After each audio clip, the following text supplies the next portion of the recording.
हर किसी के चेहरे पे इन्नी तनाव साफ दिखाई दे रहा है। स्नेहा के मन में केवल एक ही उम्मीद है कि अगर शेखर और उसकी माँ प्यार से बात समझ लें तो सब कुछ पहले जैसा हो सकता है। उसे पूरा भरोसा है कि सच और अच्छाई आखिर जीतेंगे। इसी भरोसे के साथ वह दोनों को घर बुलाती है। उसके दिल में यही इच्छा है कि मधु को उसका सम्मान वापस मिले और उसे अपने ससुराल में वह जगह मिले जिसकी वह हकदार है।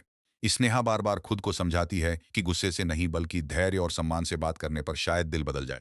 वह सोचती है कि अगर परिवार साथ बैठकर बात करेगा तो गलतफहमियां खत्म हो जाएंगी, लेकिन उसे यह बिल्कुल भी अंदाजा नहीं होता कि सामने से आने वाले शब्द उसके धैर्य की सबसे बड़ी परीक्षा लेने वाले हैं। जैसे ही शेखर और उसकी मां घर पहुंचते हैं, स्नेहा उनका आदर से स्वागत करती है। वह हाथ जोड़कर विनती करती है कि कहती है कि मधु एक अच्छी, समझदार और संस्कारी लड़की है। उसने कभी किसी का बुरा नहीं चाहा।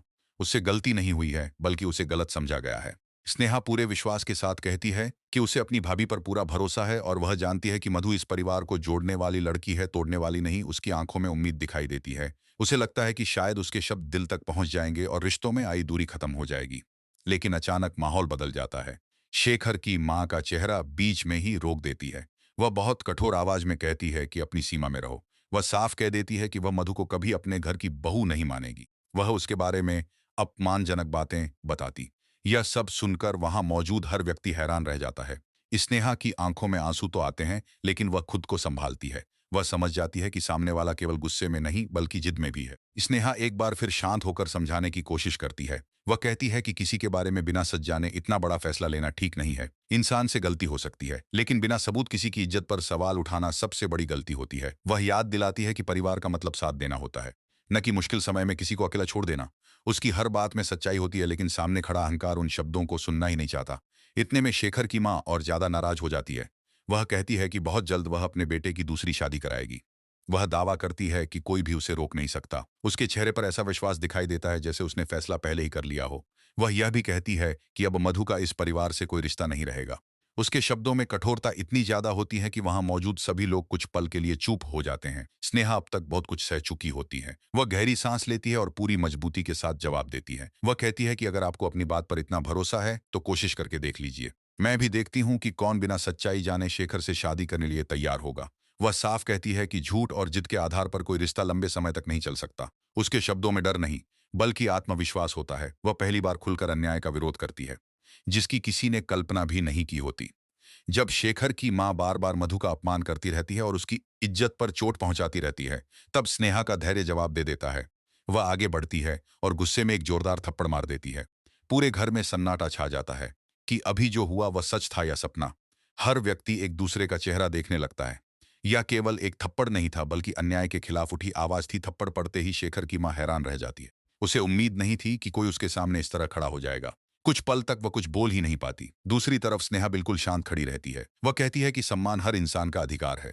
किसी की बहू, बेटी या पत्नी होने से पहले वह एक इंसान है और किसी को भी उसका अपमान करने का अधिकार नहीं है। अगर बार बार समझाने के बाद भी कोई नहीं समझेगा तो कभी कभी सख्त जवाब देना पड़ता है। यह सुनकर घर का माहौल और गंभीर हो जाता है। शेखर भी उलझन में पड़ जाता है।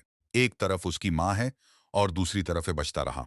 उसके चेहरे पर कई सवाल दिखाई देते हैं। वह सोचने लगता है कि आखिर इतना बड़ा विवाद क्यों हुआ। क्या सच में मधु के साथ अन्याय हुआ है?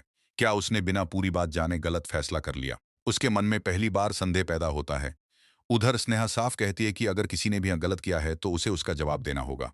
वह रिश्ते बचाना चाहती थी, लेकिन रिश्तों के नाम पर अपमान सहना उसे मंजूर नहीं है। वह कहती है कि सम्मान के बिना कोई भी परिवार मजबूत नहीं बन सकता। जहां भरोसा नहीं होता वहां खुशियां भी ज्यादा देर तक नहीं टिकती। उसकी बातें सुनकर कुछ लोगों की आंखें झुक जाती हैं, क्योंकि उन्हें अपनी गलती का एहसास होने लगता है। इसी दौरान एक और सच्चाई सामने आने लगती है।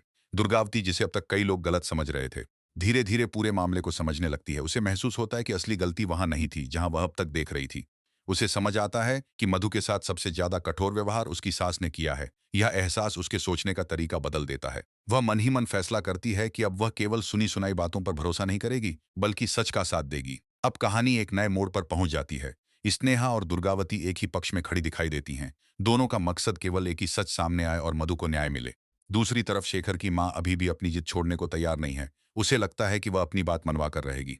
लेकिन अब हालात पहले जैसे नहीं रहे। लोग सवाल पूछने लगे हैं। हर कोई जानना चाहता है कि आखिर असली सच क्या है। अगर आपको लगता है कि स्नेहा ने सही किया या आपको लगता है कि उसे और धैर्य रखना चाहिए था, तो अपनी राय जरूर लिखिए। आपकी सोच इस कहानी को और रोचक बना देती है। साथ ही वीडियो पसंद आए तो इसे लाइक करना और अपने दोस्तों के साथ साझा करना मत भूलिए ताकि वे भी इस दिलचस्प मोड़ पर अपनी राय दे सकें।